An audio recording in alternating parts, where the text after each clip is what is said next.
Welcome to all of you to the 2022 winter seminars of Rapooli Baltics. My name is Röttjer and I'm working for Saaten-Unioni as International Product Manager for Cereals. Today I would like to give you a little overview about the reaction of different winter wheat varieties to different sowing times and sowing densities. This information we derive from our experiences from Saaten-Unioni production technical trials, which we're doing since many years. The agenda for today will be first part, a little overview about the Saaten-Unioni winter wheat breeding programs, which are available for the Baltic countries. Then I will continue with an overview about the production technical trials. First, our trial goals. Why are we doing those trials? Second part will be an overview about the trial locations and the trial design. And afterwards, I will show you the varieties which we had in the trials over the last years. Then I will come to the results, first of the sowing time trials, and then also to the sowing density trials. But to mention this already, sowing density was done in 2021 the first time, so it's only 1 year data, and I will only give you a very short overview, not talk too much about it. And then I will come to a summary of what you've heard before. Let us begin with the Saaten-Unioni winter wheat breeding programs, which are available for you. When we're looking at our winter wheat breeding programs in Europe, we have 4 breeding companies based in Germany, which are breeding for winter wheat, especially winter wheat varieties, which are focused on Central Europe. We have here VVB Eckendorf, which are in the northwest of Germany. Then we have Nordsaat, which are in the center of Germany, as well as Strube-Resiec, also in the center of Germany, and DSV, which are also in the western part of Germany. All those breeding programs are mainly focused on breeding varieties for Central Europe, also a little bit further to the north, so quality wheat varieties with a certain amount of winter hardiness. But we also have other winter wheat breeding programs which are combined in our Saaten-Unioni company. This is on the one hand Azur. This is our French breeding program. They're sitting in the north of France, close to Paris. And as you can imagine, French genetics, they are breeding earlier varieties which are mainly suited for the southern parts of Europe, often aunt varieties with different qualities which are required in those areas you see here in the yellow area. Then we also have Elsam's wheat. This is a UK-based breeding company which is mainly breeding late material, short material, and mainly feed varieties. And these varieties are mainly focused on those maritime zones, so a little bit in the north of the Benelux countries, in the UK, Denmark, south of Sweden, and so on. So feed varieties for late growing conditions with enough water.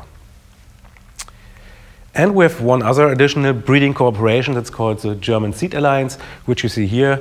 They are based in Russia and they are breeding for the Russian and Kazakh market. So here we have a completely different variety type, which is not useful in other parts of Europe. Just to give you a little overview about the different successful varieties we had in the past from our main breeding programs which are available for the Baltics. We have here DSV with varieties you may know, Etana, Famulus, Artist and Patras. Eckendorf was very successful with the varieties Tobak, Bonanza and also Achim. Then we have Nordsaat, a quite old variety. Lars was very successful. Mulan, you might also know, and nowadays we have Lemmy from this breeding company also available in the Baltics. And of course we have Strube, which had varieties like Astron, Rotax, Pegasus, and nowadays Esu Mangold, which is also available. This was the first overview about our breeding programs. Then I will come to the trial goals of our production technical trials. Why are we doing those trials? You know that sowing conditions, of course, differ from year to year. The farmer is not able to sow every year at the same time. This might have several reasons. One of those reasons is, of course, unfavorable weather conditions. As you can see here in the pictures, we might have very optimum weather conditions, as you can see on the second picture. Good soil preparation is possible and so on. You can sow in the right time in your region. You can have very dry sowing conditions, which also might delay the sowing, so you have to wait until later dates so that more precipitation can fall down, and then you have good sowing conditions later in the year. Or you can have the complete opposite.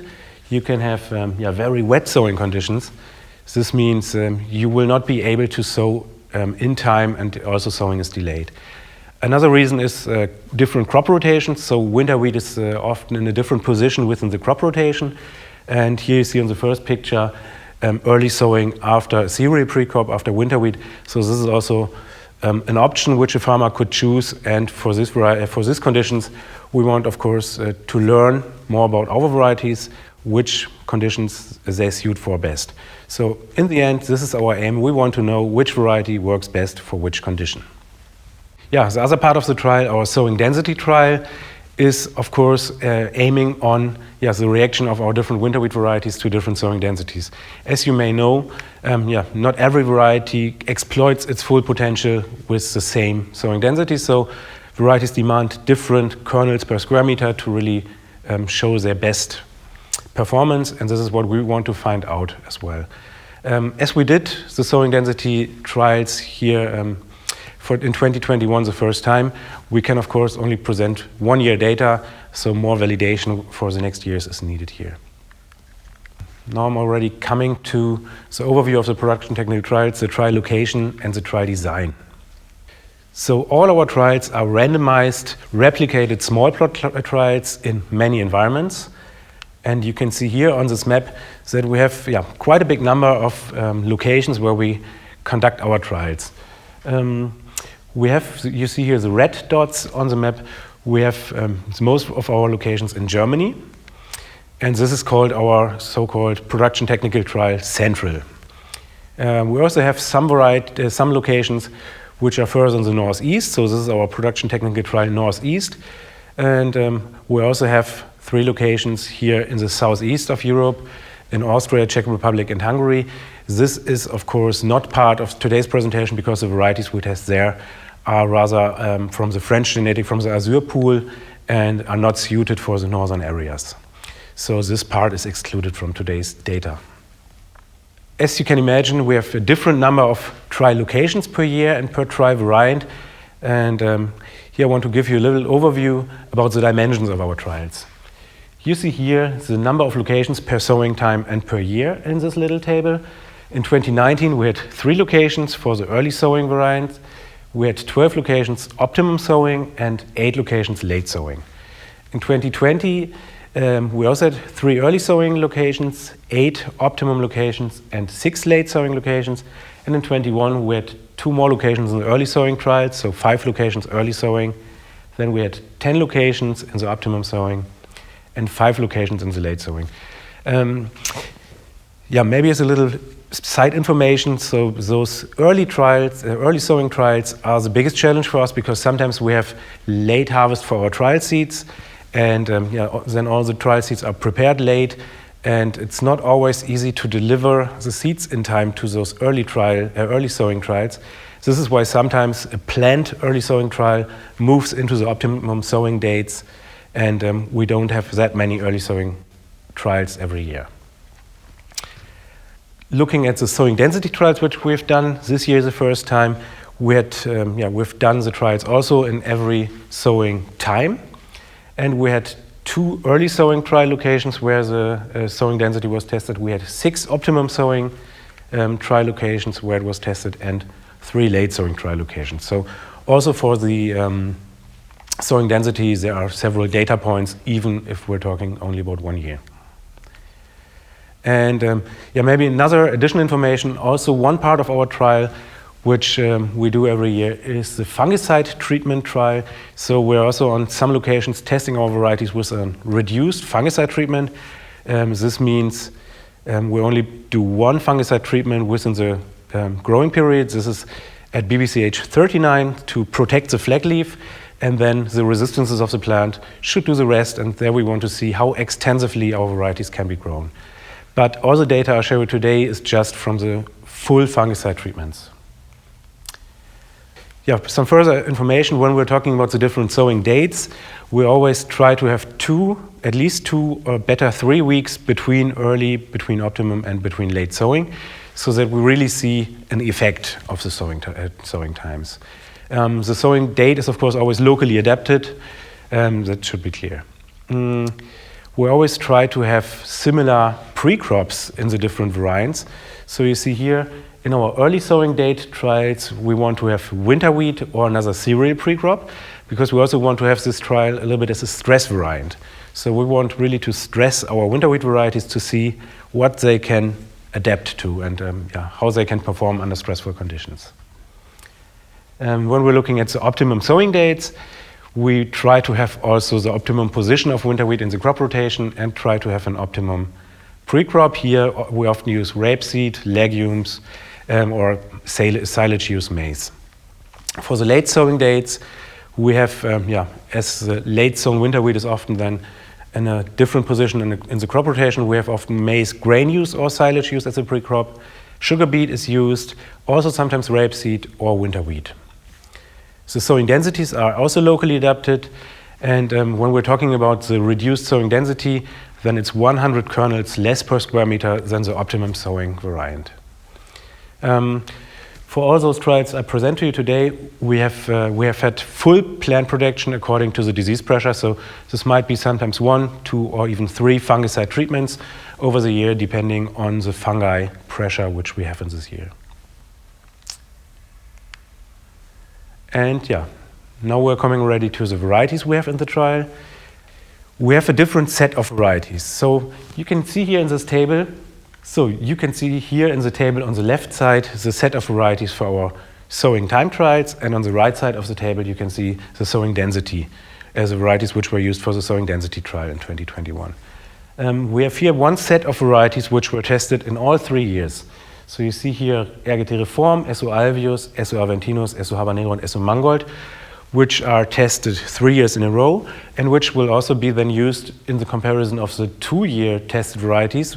We had some varieties tested in 2019 and 20. So this is Hyacinth, Hylea, Lemmy, SO Ceramus, and SO Selke. And then another set of varieties which was so far tested in 2020 and 2021. And this is Apexus, Gentleman, Informa is a Czech variety, Cannabis Emmerich as well as a Czech variety, Macaron, SO Fite, SO Mondrian, and SO Tarocca. All those varieties which are marked red are varieties which might have or might be interesting for farmers in the Baltics because they are either tested or already commercially available. For the sowing density trial, also SO Fite, SO Merbold, and SO Willem might be interesting for you, as those varieties are in national trials or in private trials in the Baltics at the moment. Now I'm coming already to some results. First of our sowing time trials, and to give you first a larger overview about the type of variety we used in terms of yield and protein performance. I want to show you these graphs first.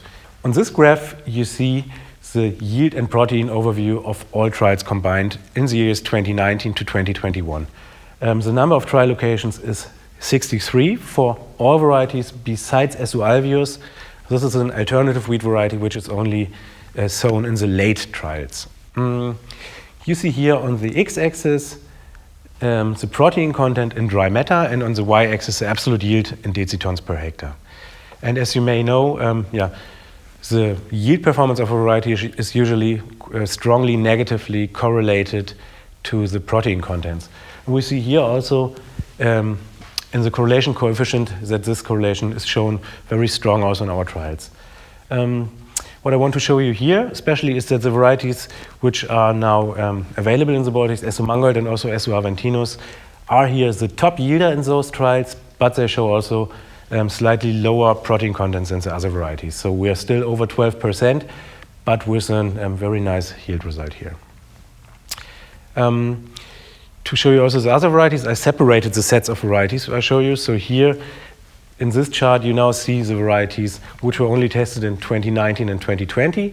Here we also see that SO Aventinus and SO Mangold and as well Hyacinth, our new hybrid wheat variety, are together with another hybrid wheat variety, Hylea, on the top when we're talking about the yield.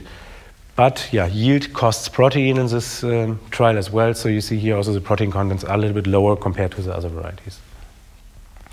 Variety which I do not want to forget is Lemmy here, which is also grown in the Baltics already.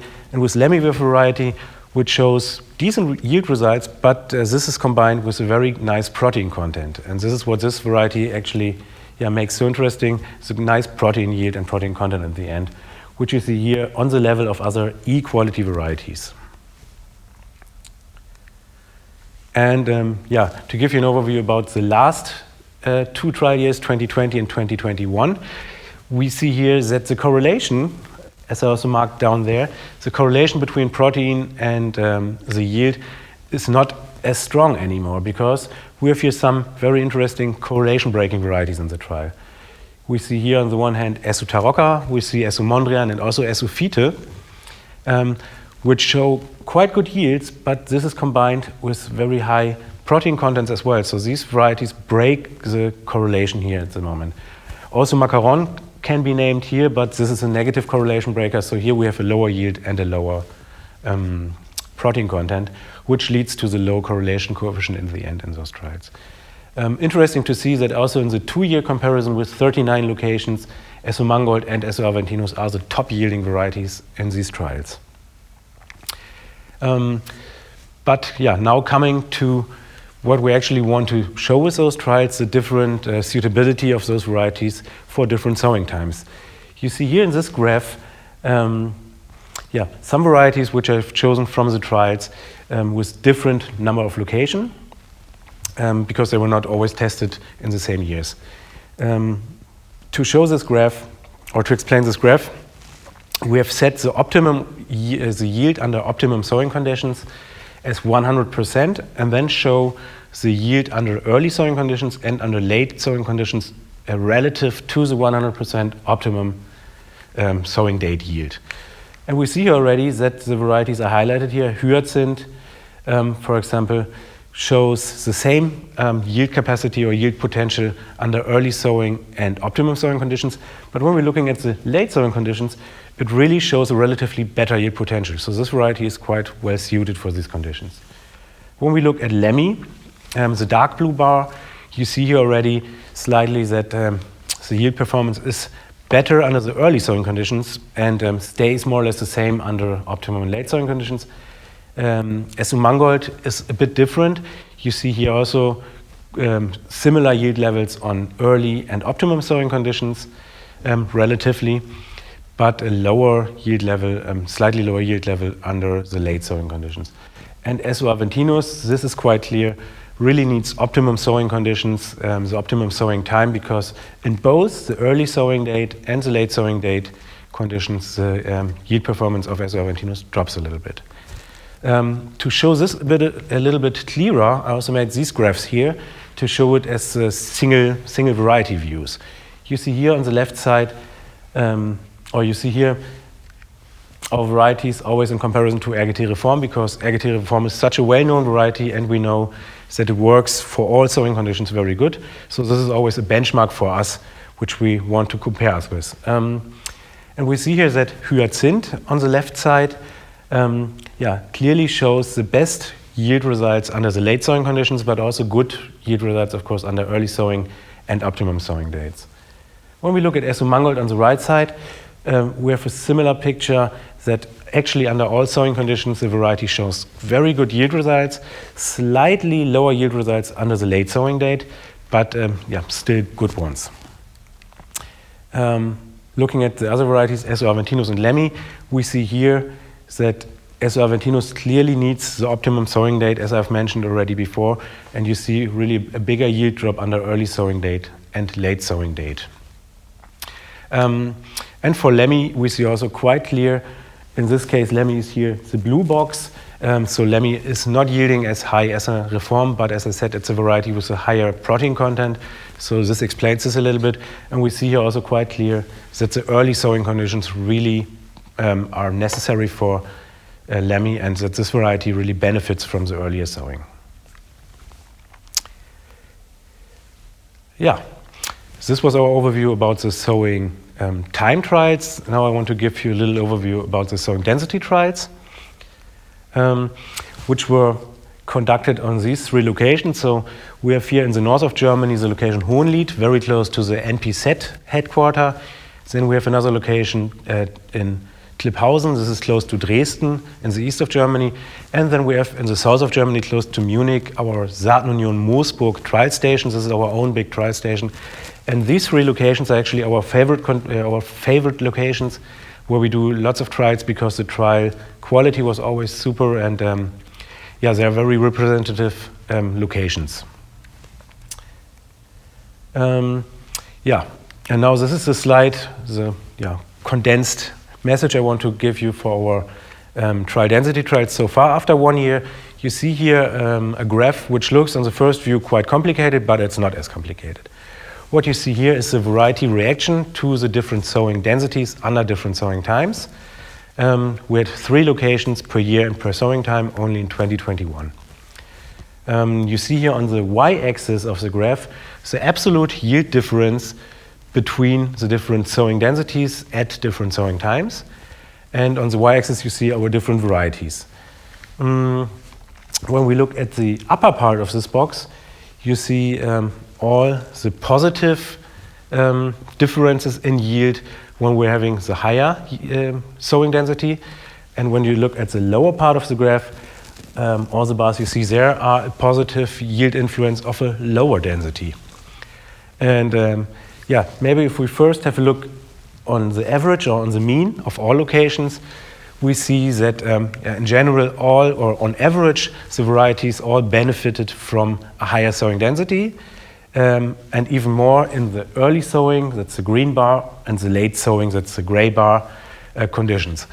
When we're looking at the optimum sowing conditions, that's the blue bar in the middle, then the difference is not as high. So yeah, if we want to give a general information about this, we would say that in general, all those varieties benefit from, or the varieties in general benefit from a higher sowing density. But if we want to reduce the sowing density, then it's best possible under optimum sowing conditions. So as the sowing conditions become more stressful, also a higher sowing density shows benefits. But yeah, that's only the average. We have also some varieties which act a little bit different. This is quite interesting. We see already here with Esophyte, that's a red box on the left side, that Esophyte shows under early sowing a strong yield advantage when we have 100 kernels less compared to the optimum variant.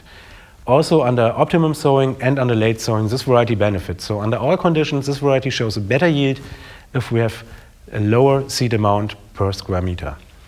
Yeah, this might be explained with the yield architecture of this variety. So this variety has a quite high 1,000 kernel weight and also a bigger number of kernels per variety, kernels per ear, which can explain that not as many ears are needed to exploit the optimal yield potential. SU Merbold, on the other hand, a variety which is in the national list rights in Lithuania at the moment, shows the complete opposite. So under all conditions, this variety strongly needs a higher sowing density to exploit its full potential, and especially under late sowing, or you can say the later you sow this variety, the more seeds you should take. And SU Willem is also an example where we really see the strong effect of a higher sowing density for a better yield. Yeah, now I want to come already to my summary. So I have a few take-home messages for you. So the first 2 ones are more general information or general take-home messages. So Saaten-Unioni combines the breeding power, as I've told you, of several breeding companies, which results in a very broad portfolio and a wide range of genetics we can offer to farmers and to customers in Europe. And yeah, since 2008, Saaten-Unioni is actually already doing those production technical trials. So since many years, we're trying to evaluate the suitability of our different varieties, of our different upcoming varieties, and of course then to give the best advice to the farmers. Now to give you some more concrete take-home messages for varieties which might be interesting for your region. Looking at our new variety, Esso Aventinus, this variety clearly prefers optimum sowing dates, whereas Lemmy is a variety which should rather be sown early to exploit its full yield potential. Esso Mangold and Hyacinth are very flexible in the sowing time, and they are also well suited for the later sowing.